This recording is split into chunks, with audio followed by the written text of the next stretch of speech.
ఆ బాడీలో ఉన్న కొంతమంది వాళ్ళు మనకు సహకరించకపోవడం వల్ల బాడీ ఫుల్ఫిల్ అయితే ఏదో పదవులు తీసుకుని ఆఫీసులో పడిపోయి ఫలానా ఇచ్చారు, ఫలానా అధ్యక్షుడి, ఫలానా ఇది అని చెప్పుకుంటే పార్టీ ఎలా డెవలప్ కాదు.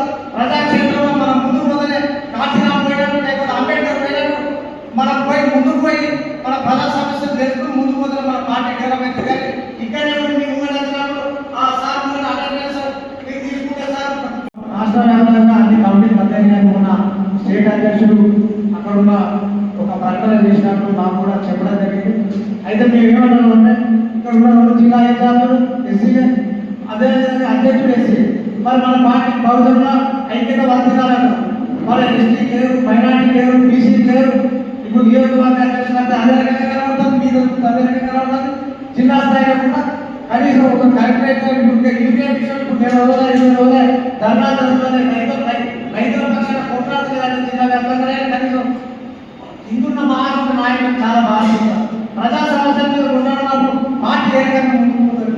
ప్రతి సమస్య తీసుకోవాలి. ఇలా మైనార్టీలకు సమస్యలు ఉన్నాయి, ఎస్టీలకు సమస్యలు ఉన్నాయి, అదేవిధంగా బీసీలకు సమస్యలు ఉన్నాయి. మన ఎస్సీలలో ఇప్పుడు 40 వర్గాలే. ఓది అంబేద్కర్ సంఘాలు అంటారు, ఓది టీఎస్పీ పోటీ పెడతారు, ఓది పెద్ద సంఘాలు అంటారు. ఏ ఎస్సీ ఓటు బ్యాంక్ అనుకుంటామో ఆ ఓటు బ్యాంకే మన టీఎస్పీకి వాళ్ళ దూరమైన పరిస్థితి కలుగుతుంది.